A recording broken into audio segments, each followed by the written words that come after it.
Dans les profondeurs du Gabon, où les forêts denses semblaient murmurer des secrets anciens, se nichait le village de Ndongoville, entouré de rivières scintillantes et de collines verdoyantes. Une nuit de pleine lune, en 2005, un jeune prêtre catholique, le père Samuel, arriva, ses sandales usées foulant la terre rouge du chemin. Âgé de 32 ans, Samuel avait des yeux bruns pétillants de foi et un sourire qui réchauffait les cœurs. L'évêque de Libreville l'avait envoyé pour redonner vie à l'église Saint-Joseph, une petite bâtisse en briques rouges bordée de palmiers et de manguiers. Mais en traversant la rivière qui marquait l'entrée du village, un vent glacé le fit frissonner, et le cri strident d'une chouette déchira le silence, comme un avertissement des esprits tapis dans l'ombre. La maison de Samuel, une demeure modeste à côté de l'église, faisait face à celle d'un vieil homme nommé Colosse, de l'autre côté d'une route poussiéreuse où passaient parfois des motos pétaradantes ou des charrettes grinçantes. Colosse était une figure redoutée à Ndongoville. Grand, avec une barbe grise et des yeux perçants qui semblaient fouiller les âmes, il était connu comme un sorcier puissant. Les villageois chuchotaient qu'il parlait aux esprits sombres, qu'il pouvait faire plier n'importe qui par la peur ou la malédiction. Colosse contrôlait un terrain appartenant à l'église, un lopin fertile où il cultivait du manioc, des ignames et des arachides.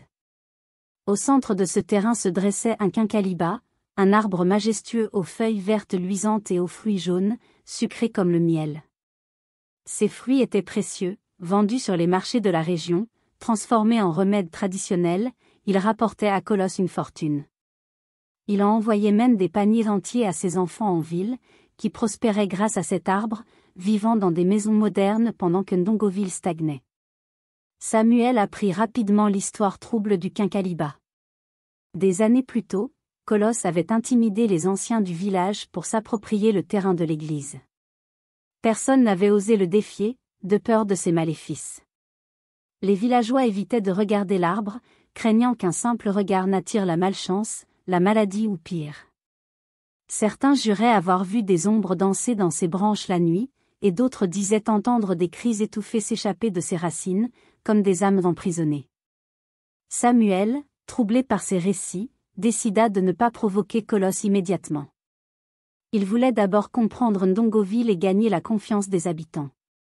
Chaque matin, il célébrait la messe dans l'église presque vide, distribuait du pain aux pauvres et écoutait les confidences des villageois, leurs voix tremblantes lorsqu'ils parlaient de Colosse. Mais chaque nuit, il sentait une présence oppressante, comme si le quinqualiba veillait sur le village, ses racines plongeant dans un monde invisible et menaçant. Une fois, alors qu'il priait seul dans l'église, une bourrasque éteignit les bougies de l'autel, et il crut entendre un rire lointain, rauque, qui le fit frissonner. Un mois après son arrivée, un groupe de pèlerins arriva de Port-Gentil pour une messe spéciale à Saint-Joseph, célébrant la fête de la Vierge Marie.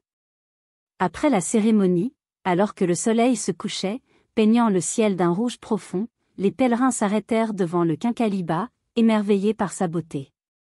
Leurs robes blanches brillaient sous la lumière déclinante, et leurs voix étaient pleines d'admiration.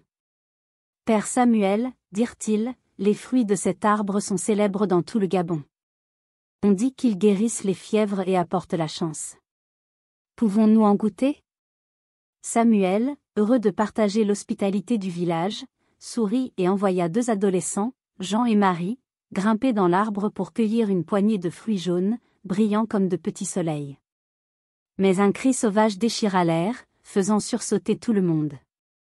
Colosse surgit de l'ombre, comme s'il avait été invoqué par l'arbre lui-même. Il brandissait une canne en bois noir, ornée de plumes, de griffes et de perles mystérieuses qui cliquetaient sinistrement. Ses yeux brillaient d'une colère surnaturelle, comme s'ils étaient habités par une force obscure. Sa silhouette semblait plus grande, presque inhumaine, sous la lumière de la lune qui perçait les nuages. « Qui ose toucher à mon arbre ?» rugit-il, sa voix résonnant comme un grondement de tonnerre. « Ces fruits sont à moi. Descendez, ou je vous maudirai jusqu'à votre dernier souffle. » Jean et Marie, terrifiés, glissèrent maladroitement jusqu'au sol, leurs mains tremblantes et leurs visages pâles. Les pèlerins reculèrent, certains faisant le signe de croix, d'autres murmurant des prières. Samuel s'avança, son chapelet serré dans la main, et parla d'une voix calme mais ferme, malgré le nœud dans son estomac. Monsieur Colosse, ces pèlerins sont nos invités. Partager quelques fruits est un geste de paix et de fraternité, comme nous l'enseigne le Christ. Colosse pointa sa canne vers Samuel, si près que le prêtre sentit l'odeur âcre de la fumée qui semblait émaner du vieil homme, comme s'il brûlait de l'intérieur. Toi, prêtre, tu es un étranger ici, siffla-t-il. Cet arbre est mon sang, ma force, ma vie. Personne n'y touche sans mon accord. Retourne à tes prières, ou tu regretteras d'être venu à Ndongoville. Je t'écraserai, comme j'ai écrasé tous ceux qui m'ont défié. Les pèlerins, mal à l'aise, murmurèrent entre eux, leurs regards passant de Samuel à Colosse. Samuel sentit la honte lui brûler les joues, mais il garda son sang-froid. Il s'excusa auprès des pèlerins et demanda poliment à Colosse de donner quelques fruits pour honorer les visiteurs. Le vieil homme éclata d'un rire glacial, un son qui fit frissonner même les plus courageux, et disparut dans l'obscurité, sa canne claquant sur le sol comme un avertissement. Les pèlerins repartirent sans goûter les fruits, leurs visages marqués par la peur, et Samuel sentit une colère sourde monter en lui. Cette nuit-là, il s'agenouilla dans l'église, devant l'autel illuminé par une bougie vacillante, et pria pour la patience et la force. « Seigneur, murmura-t-il, guide-moi face à cette ombre. Montre-moi le chemin pour libérer ce village. » Le lendemain matin, un drame frappa Ndongoville. Jean, l'un des adolescents qui avait grimpé dans le quinqualiba, tomba gravement malade. Il délirait, les yeux exorbités, disant qu'un oiseau noir le suivait partout, même dans ses rêves, et lui chuchotait des promesses de mort. Sa mère, affolée, accusa Colosse d'avoir jeté un sort. Samuel se précipita chez Jean, une petite maison en terre battue où la famille pleurait. Il pria pour le garçon, posa une croix en bois sur son front brûlant et lui donna de l'eau bénite. Toute la nuit, Samuel et la famille veillèrent, récitant des psaumes et des prières. À l'aube, Jean ouvrit les yeux, pâle mais vivant, un faible sourire sur les lèvres. Il murmura. « L'oiseau est parti, père. Merci. » Mais la peur s'installa à Ndongoville. Les villageois commencèrent à éviter l'église, craignant la vengeance de Colosse. Certains refusaient même de passer près de la maison de Samuel, disant que l'ombre du quinqualiba s'étendait jusqu'à lui. Samuel comprit que ce n'était que le début d'une guerre spirituelle, et que l'arbre était au cœur de tout. Il passa des heures à méditer, son chapelet entre les doigts, sentant que Colosse ne reculerait pas. Une nuit, alors qu'il lisait la Bible à la lueur d'une lampe à pétrole, un bruit étrange résonna dehors, comme des griffes grattant sa porte. Il ouvrit, le cœur battant, mais ne trouva qu'une plume noire posée sur le seuil, entourée de cendres encore chaudes. Samuel ramassa la plume, la serra dans son poing et pria. « Seigneur, protège-moi. Je ne plierai pas. » La saison des pluies céda la place à la saison sèche, et Samuel décida de cultiver un champ d'arachides derrière l'église pour nourrir les pauvres du village. Les récoltes étaient maigres à Ndongoville, et beaucoup d'enfants avaient le ventre creux. Mais les branches du quinqualiba projetaient une ombre épaisse sur son terrain, étouffant le soleil dont les arachides avaient besoin pour pousser. Samuel savait qu'il devait agir. Après une nuit de prière, où il demanda à Dieu du courage, il décida de tailler les branches qui penchaient de son côté, sans toucher au tronc ni au terrain de Colosse, pour éviter un conflit direct. Avec l'aide de Jean, désormais guéri, de Marie, et d'un jeune nommé Paul, connu pour son courage, Samuel grimpa sur une échelle branlante et trancha les branches à la machette. Le bruit des lames résonnait dans l'air, et les feuilles tombaient comme une pluie verte, scintillant sous le soleil. Samuel se sentait libre, comme s'il défiait l'ombre elle-même. Les jeunes riaient, ramassant les branches pour en faire du bois, et pour un instant, l'église semblait reprendre vie. Mais quand Colosse découvrit les branches coupées, sa fureur fut terrifiante, comme une tempête prête à tout engloutir. Il surgit devant l'église au crépuscule, suivi d'une foule de villageois curieux, leurs visages tendus par la peur. Sa canne frappait le sol avec une force qui semblait ébranler la terre, et sa voix tonna, résonnant jusqu'aux collines. « Prêtre insolent! Tu as mutilé mon arbre. Je vais t'écraser comme un insecte. J'ai éliminé d'autres avant toi, et tu ne seras pas plus difficile. » Sais-tu ce qui arrive à ceux qui me défient? Ils disparaissent, et leurs noms sont oubliés. Les mots de Colosse firent trembler les villageois.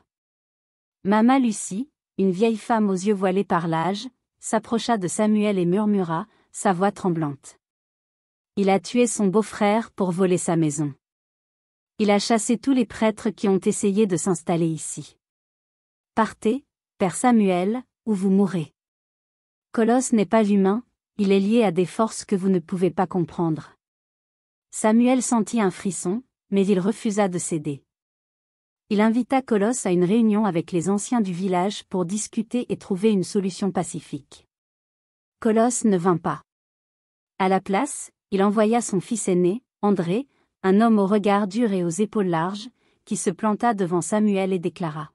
« Mon père dit que vous êtes faible, un petit prêtre qui joue avec des choses qu'il ne comprend pas quitter Ndongoville, où vous ne verrez pas la prochaine saison des pluies. » Les menaces de Colosse ne s'arrêtèrent pas là. Chaque nuit, Samuel entendait des bruits étranges autour de sa maison, des sifflements sinistres, des battements d'ailes, des pas furtifs qui s'arrêtaient juste avant sa porte. Une fois, il trouva une plume noire clouée à sa porte, entourée de cendres encore chaudes, comme si quelqu'un venait de les y déposer. Les villageois, terrifiés, lui rapportaient des rumeurs. Colosse préparait un rituel puissant pour le détruire, un rituel qui invoquerait des esprits anciens. Samuel passait des heures à prier dans l'église, son chapelet serré entre ses doigts, sentant une bataille spirituelle se préparer. Une nuit, alors qu'il veillait, une ombre passa devant la fenêtre de l'église, rapide et silencieuse. Il courut dehors, brandissant sa croix, mais ne trouva rien, sauf une odeur âcre de fumée et un cercle de cendres sous le porche. Samuel comprit que Colosse ne reculerait pas, et que le quinqualibat était au cœur de son pouvoir. Un soir, alors que le soleil se couchait, peignant le ciel d'un violet profond, Samuel croisa Colosse sur le chemin du marché. Le vieil homme était seul, une amulette en os pendue à son cou, scintillant sous la lumière déclinante. Ses yeux brillaient d'une lueur inquiétante, comme s'il voyait au-delà du monde des vivants. Samuel, poussé par un élan de courage, l'interpella, sa voix ferme malgré la peur qui lui nouait l'estomac. « Papa Colosse, je ne veux pas la guerre. Je suis venu pour aider ce village, pas pour le diviser. Mais si tu continues à menacer ma vie à cause de cet arbre, je devrais agir. Retire ce que tu as caché dans cet arbre ou à son pied. Je ne veux pas te faire de mal, mais cet arbre tombera. » Colosse éclata d'un rire glacial, un son qui semblait venir des profondeurs de la terre. Il s'approcha de Samuel, si près que le prêtre sentit l'odeur de la poudre qu'il tenait dans ses mains, une odeur de cendre et de sang. « Tu penses pouvoir couper mon arbre, petit prêtre ?» siffla-t-il. « Si tu fais ça, tu mourras, toi et tous ceux qui t'aident. Mes esprits sont plus forts que ton Dieu. Et si l'arbre tombe, ils habiteront ailleurs, dans d'autres arbres, dans d'autres âmes. Tu ne peux rien contre moi. » Samuel sentit un frisson lui parcourir l'échine, mais il tint bon, sa main serrant son chapelet. Il répondit, les yeux fixés sur ceux de Colosse. « Quand je prierai au pied de cet arbre, même tes oiseaux n'oseront pas s'y poser. Ils brûleront s'ils touchent une feuille. Le pouvoir de Dieu est plus grand que tes maléfices. » Colosse cracha par terre, un geste de mépris, et disparut dans l'ombre, sa silhouette semblant se fondre dans la nuit. Cette nuit-là, un orage éclata, plus violent que tout ce que Ndongoville avait connu. Un éclair frappa le quinqualibat, laissant une marque noire sur son tronc, comme une cicatrice. Les villageois y virent un signe, mais ils étaient divisés. Certains soutenaient Samuel, croyant qu'il était envoyé par Dieu pour libérer le village, d'autres, terrifiés, craignaient que la colère de Colosse ne détruise tout. Une vieille femme, connue pour ses visions, s'approcha de Samuel le lendemain. « Père, murmura-t-elle, l'arbre est vivant. Il respire le mal. Si vous ne le détruisez pas, il détruira Ndongoville. Mais soyez prudents. Colosse n'est pas seul. » Samuel réunit les anciens du village dans la petite salle derrière l'église, où les bougies vacillaient sous les courants d'air. Il proposa une solution radicale, abattre le quinqualibat. « Si cet arbre cause tant de mal, dit-il, nous devons le détruire. Dieu est plus fort que n'importe quel maléfice. Ensemble, nous pouvons libérer Ndongoville. Les anciens hésitèrent, leur visage marqué par la peur. Étienne, le frère cadet de Colosse, membre du conseil, s'opposa violemment, ses poings serrés. Cet arbre appartient à mon frère. Vous ne pouvez pas le toucher. Si vous le faites, vous paierez tous. Mais après un long débat, la majorité vota pour l'abattage, convaincue que l'arbre était une source de malheur. Étienne quitta la réunion en claquant la porte, et Samuel sut qu'il irait tout rapporter à Colosse. Cette nuit-là, il pria plus longtemps que d'habitude, sentant que la bataille approchait. Les jours suivants, Colosse intensifia ses menaces. Il se tenait souvent sous le quinqualiba, murmurant des incantations, une poudre noire dans les mains, ses lèvres bougeant comme s'il parlait à des êtres invisibles. Les villageois disaient l'avoir vu répandre cette poudre dans les rues la nuit, et certains juraient que des ombres suivaient ses pas. Une nuit, Samuel surprit Colosse en train de creuser au pied de l'arbre, cachant un objet enveloppé dans un tissu rouge, taché de ce qui semblait être du sang. Samuel cria son nom, sa voix résonnant dans l'obscurité. « Colosse!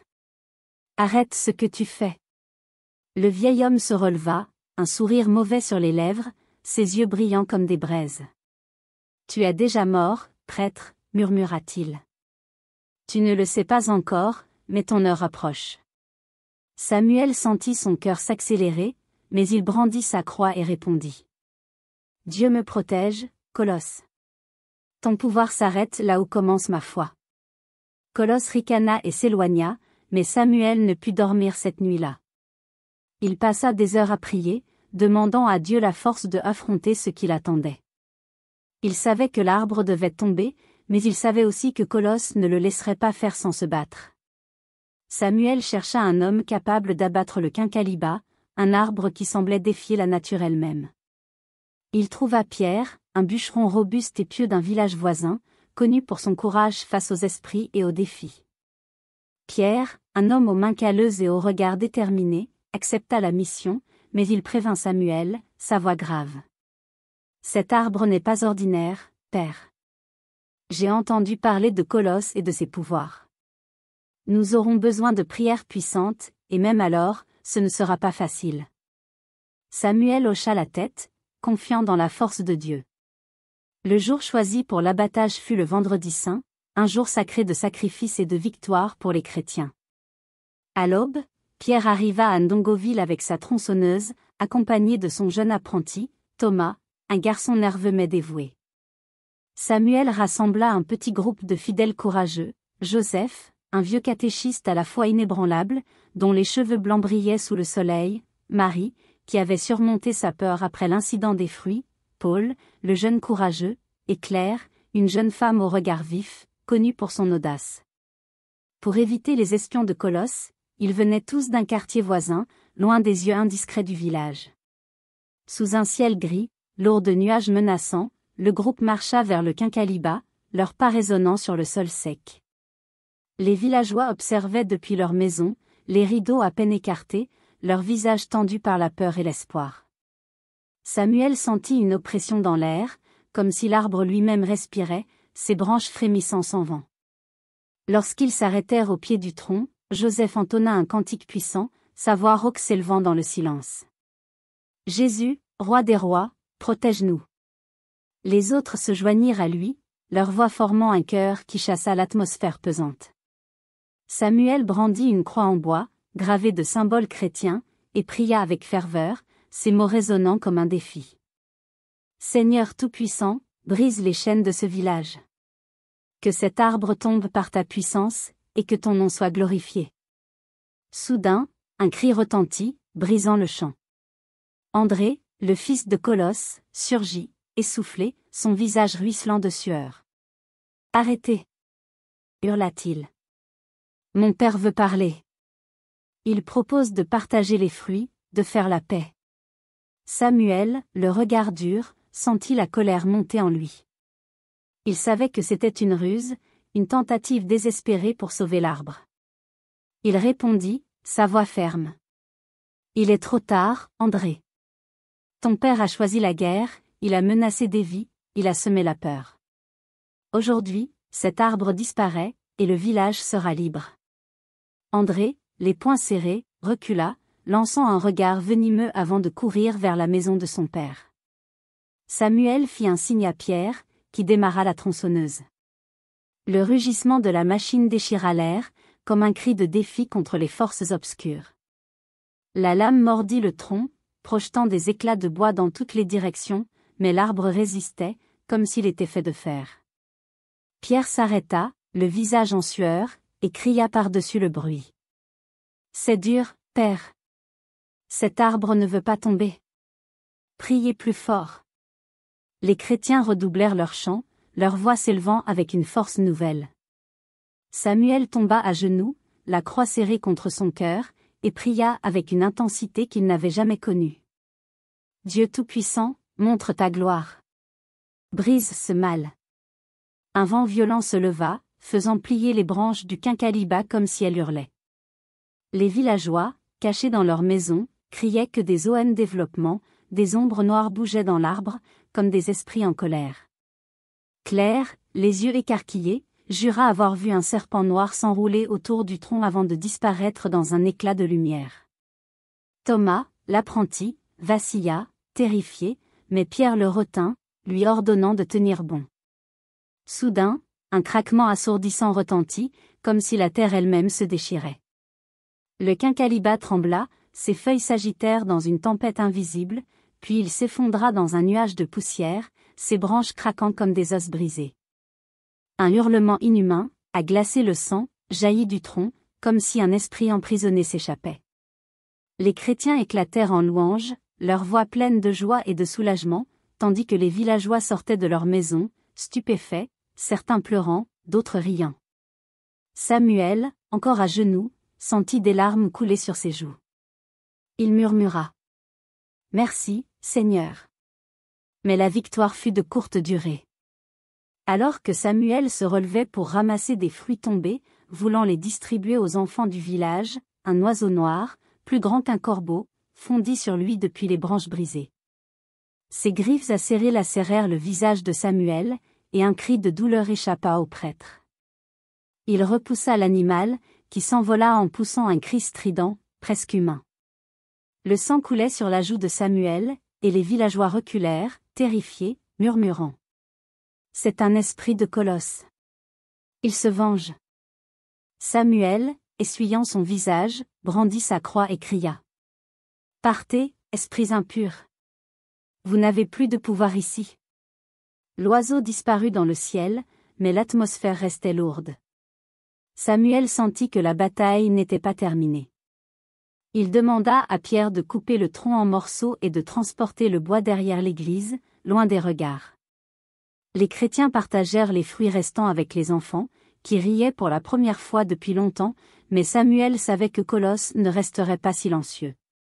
Cette nuit-là, alors que Samuel dormait dans sa petite maison, une chauve-souris entra par la fenêtre ouverte et urina dans ses yeux. Il se réveilla en hurlant, une douleur atroce lui brûlant le visage. Lorsqu'il tenta d'ouvrir les yeux, tout était noir. Il était aveugle. Paniqué, il tomba à genoux, cherchant son chapelet à tâtons, et pria, sa voix brisée par la peur. « Seigneur, ne m'abandonne pas. » Les villageois, alertés par ces cris, accoururent. Lorsqu'ils virent Samuel, les mains sur son visage, ils accusèrent Colosse. « Il vous a maudit, Père Samuel. » cria Mama Lucie. « Partez avant qu'il ne vous tue. » Mais Samuel, malgré la terreur qui lui tordait le ventre, refusa de capituler. Il demanda à Joseph et Marie de rester avec lui, et ensemble, ils prièrent jour et nuit. Chaque soir, Samuel entendait des rires moqueurs dans l'obscurité, comme si Colosse se tenait près de son lit, invisible. Les villageois, de plus en plus effrayés, évitaient sa maison, disant que l'ombre de Colosse planait sur lui.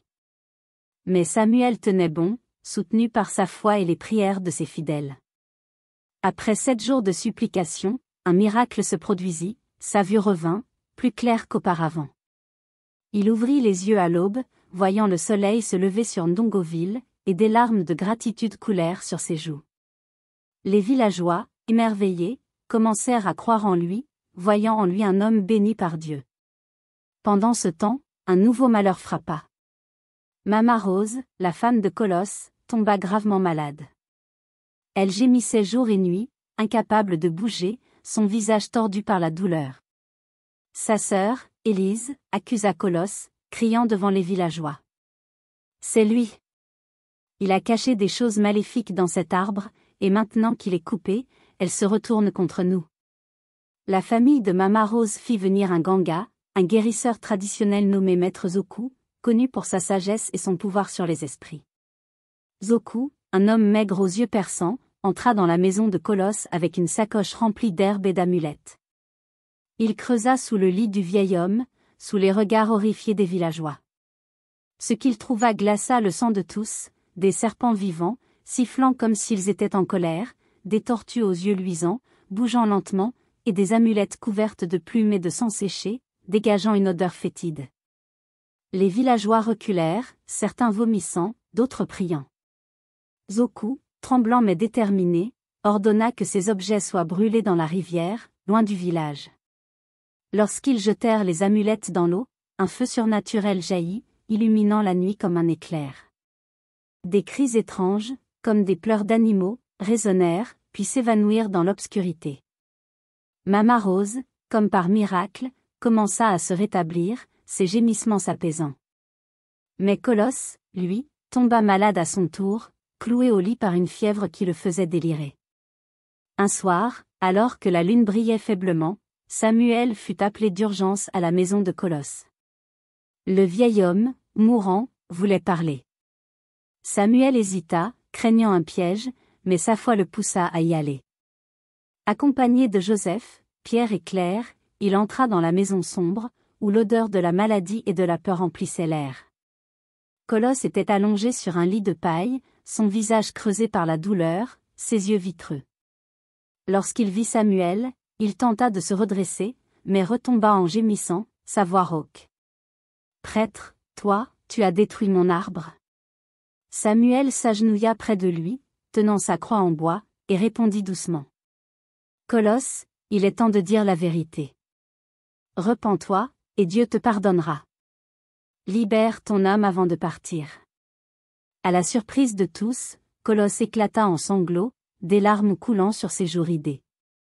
Entre ses pleurs, il confessa ses crimes, sa voix brisée par le remords et la peur. Il avoua avoir utilisé la sorcellerie pour contrôler Ndongoville pendant des décennies.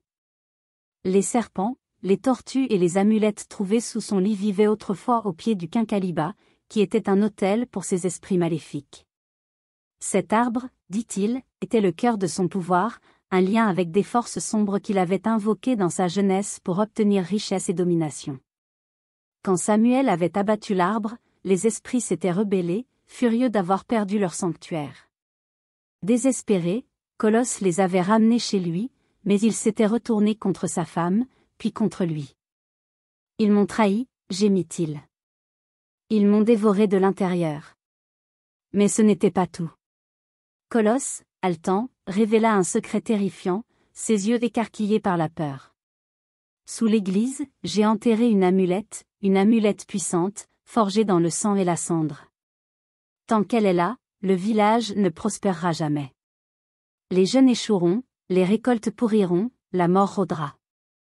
Trouvez-la, prêtre, ou vous serez tous maudits. » Samuel sentit un frisson lui parcourir l'échine. Était-ce la vérité, ou un dernier piège pour semer la peur? Il demanda à Colosse où exactement l'amulette était cachée. Mais le vieil homme, épuisé, murmura un dernier mot, autel, avant de s'effondrer, inconscient. Quelques heures plus tard, il rendit son dernier souffle, son corps immobile sous une couverture usée. La nouvelle de la mort de Colosse se répandit comme une traînée de poudre à Ndongoville. Mais un événement étrange marqua ses funérailles. Ceux qui s'approchèrent de son corps pour lui rendre hommage se mirent à crier, les yeux brûlants, comme si une poussière invisible les attaquait. Une dizaine de personnes, hommes et femmes, devinrent temporairement aveugles, leurs visages tordus par la douleur. Les villageois paniquèrent, convaincus que l'esprit de Colosse se vengeait depuis l'au-delà. Ils se précipitèrent vers l'église, implorant Samuel de prier pour eux. Samuel, épuisé mais déterminé, passa la nuit à bénir les malades avec de l'eau bénite, récitant des psaumes et posant sa croix sur leur front. Lentement, un à un, leurs yeux guérirent, et la peur céda la place à un espoir fragile. Mais les paroles de Colosse hantaient Samuel. Une amulette sous l'église? Il devait la trouver, ou le village resterait maudit. Le lendemain, Samuel réunit son petit groupe de fidèles, Joseph, Pierre, Marie, Paul et Claire. Ensemble, ils décidèrent de fouiller sous l'église Saint-Joseph, là où Colosse avait mentionné l'autel. L'idée de creuser dans un lieu sacré les rendait nerveux, mais ils n'avaient pas le choix. Si Colosse avait dit vrai, l'amulette était la dernière chaîne qui entravait Ndongoville, un dernier vestige de son pouvoir maléfique. Ils commencèrent à creuser sous l'autel de l'église, une plateforme en bois usée par des décennies de prière. La terre était dure, presque pétrifiée, et chaque coup de pelle semblait résonner comme un défi aux esprits. Les bougies de l'église vacillaient, projetant des ombres dansantes sur les murs. Alors que le soleil se couchait, peignant les vitraux de rouge, Paul cria soudain, sa voix tremblante. « J'ai trouvé quelque chose. » Il tenait un petit sac en cuir, noué avec des cordes rouges, taché de marques sombres. À l'intérieur, une amulette en os, gravée de symboles étranges, dégageait une odeur fétide, comme celle de la mort. Mais à l'instant où Paul toucha l'amulette, un vent glacial balaya l'église, éteignant toutes les bougies d'un seul coup. Les vitres tremblèrent, et un rire sinistre, semblable à celui de Colosse, retentit dans l'obscurité, faisant frissonner tout le groupe. Marie hurla, lâchant sa pelle, et Pierre recula, son visage blême. Samuel, le cœur battant à tout rompre, brandit sa croix et cria, sa voix résonnant dans l'église. « Au nom de Jésus-Christ, esprits impurs, quittez ce lieu. » Le rire s'arrêta, mais une ombre noire, indistincte, sembla s'élever de l'amulette, prenant la forme d'une silhouette tordue. Elle fondit sur Samuel, rapide comme un éclair, et il tomba à genoux, une douleur aiguë traversant sa poitrine, comme si des griffes invisibles serraient son cœur. Joseph, rapide malgré son âge, attrapa un flacon d'eau bénite et l'aspergea sur l'amulette. L'ombre poussa un cri perçant, comme un animal blessé, et disparut dans un éclat de lumière, laissant l'église dans un silence oppressant. Le groupe, tremblant mais déterminé, transporta l'amulette à la rivière, loin du village, sous un ciel étoilé. Ils creusèrent un trou profond dans la berge, y placèrent l'amulette et versèrent de l'huile bénite tout autour. Samuel, encore faible, alluma une allumette, et les flammes engloutirent le sac en un instant. Cette fois, aucun feu surnaturel ne jaillit, seulement une fumée noire qui s'évanouit dans le ciel, comme un soupir de soulagement. Les villageois, qui avaient suivi de loin, trop effrayés pour s'approcher, poussèrent un cri de joie, certains tombant à genoux pour prier. Samuel, épuisé, s'appuya sur Pierre et murmura. « C'est fini. Le dernier maléfice est brisé. » Avec la destruction de l'amulette, Ndongoville changea, comme si un voile sombre s'était levé. Les champs, autrefois maigres, donnèrent des récoltes abondantes, des épis de maïs dorés et des ignames grosses comme des melons. Les arachides de Samuel, plantés derrière l'église, poussèrent si bien qu'il put nourrir tous les pauvres du village, et même envoyer des sacs aux villages voisins. Les jeunes, libérés des sorts de Colosse, commencèrent à réussir, certains partirent étudier à Libreville, d'autres lancèrent des commerces, vendant des tissus colorés ou des sculptures en bois. Pour la première fois depuis des décennies, Ndongoville prospérait, et les rires des enfants résonnaient dans les rues. L'église Saint-Joseph devint un lieu de joie et de rassemblement. Chaque dimanche, les villageois s'y réunissaient, leurs voix s'élevant dans des cantiques vibrants. Samuel, devenu une figure respectée, presque un héros, racontait souvent l'histoire du quinqualiba maudit lors de ses homélies. Il disait, les yeux brillants. La méchanceté peut sembler forte, mais la foi, l'amour et la communauté sont plus puissants. Ensemble, nous avons vaincu l'ombre, non par la force des armes, mais par la lumière de Dieu. Les anciens du village, reconnaissants, décidèrent de planter un manguier à l'endroit où se dressait autrefois le quinqualiba. Ce nouvel arbre, symbole d'espoir et de renouveau, donna des fruits juteux et sucrés que tout le monde partageait.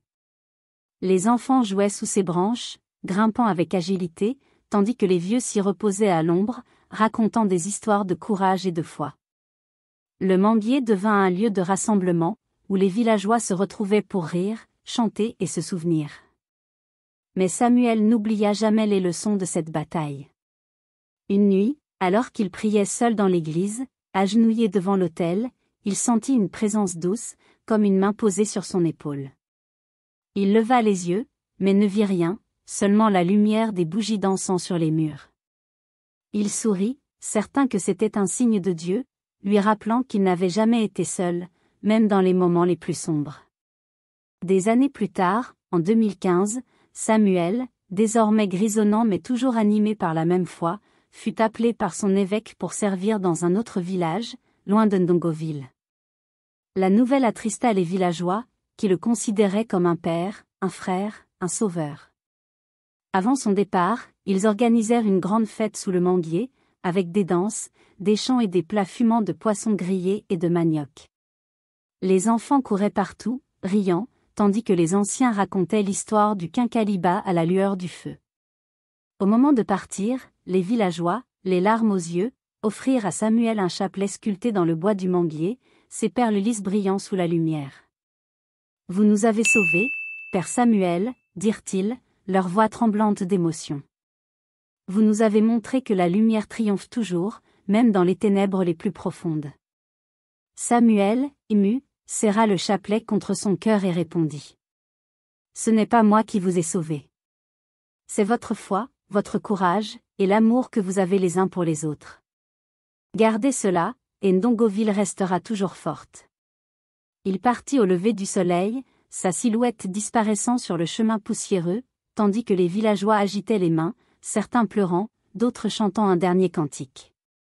Ndongoville prospéra pendant des générations, ses chants verdoyants et ses rires résonnant jusqu'aux collines. L'histoire du quinqualiba maudit devint une légende, racontée autour des feux de camp, transmise de génération en génération. Les anciens la partageaient avec les enfants, les yeux brillants, pour leur rappeler une leçon éternelle. Même les ténèbres les plus profondes ne peuvent résister à la foi, au courage et à la communauté. Et ainsi, sous l'ombre bienveillante du manguier, Ndongoville vécut en paix, libre des malédictions du passé, un village où la lumière avait triomphé.